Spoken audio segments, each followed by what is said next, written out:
Hi, welcome to a new episode of Creative Ramblings. Today I would like to show you a different way to make grey. Now don't start screaming at me, I know how to make grey!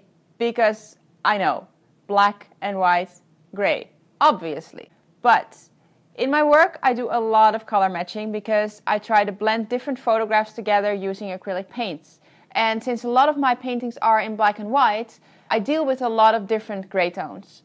And these all depend on the settings of your camera, your printer, your photocopier. What comes out will often not match just a blend of black and white paint.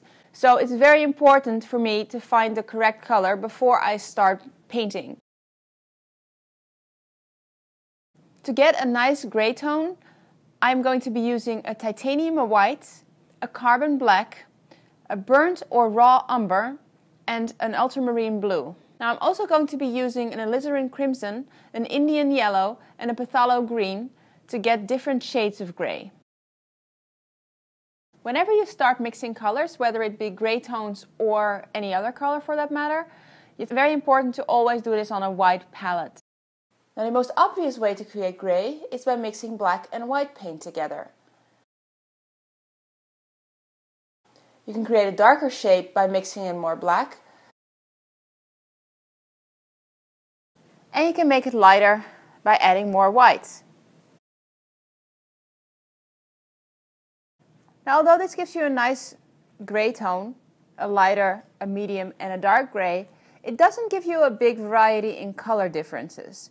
And also, I find the grey that mixes from black and white is usually a little bit flat. So to get a nicer grey, I actually take a burnt or raw umber and I mix that with an ultramarine blue. If I add some white to that, I get a much more interesting color of grey. As you can see, it's pretty close to the shade of the grey that is created by the black and white, but it's a more interesting color to look at.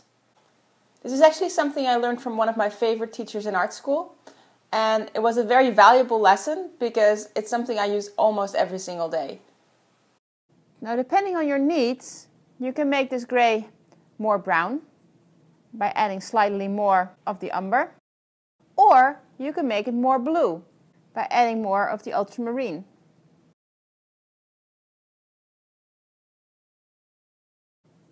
Now in some cases I might need a grey that is a little bit towards the red side, so I will mix in a little bit of the alizarin crimson.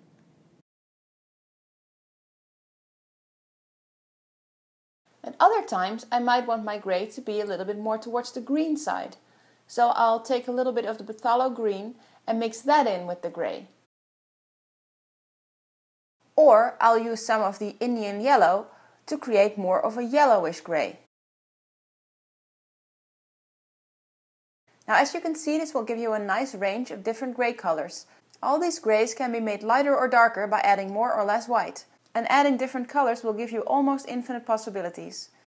As you can see, mixing the ultramarine with the umber gives you a more interesting grey tone than just mixing the black and the white.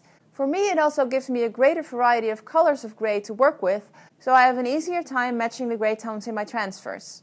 I hope you have enjoyed this little demonstration of my color mixing techniques. If you did, please like this video and leave a comment, and please consider sharing it with all of your friends. And of course, new subscribers are always welcome. For now, thanks very much for watching this video. I'll see you all in 2 weeks with more creative ramblings. Stay creative. Bye!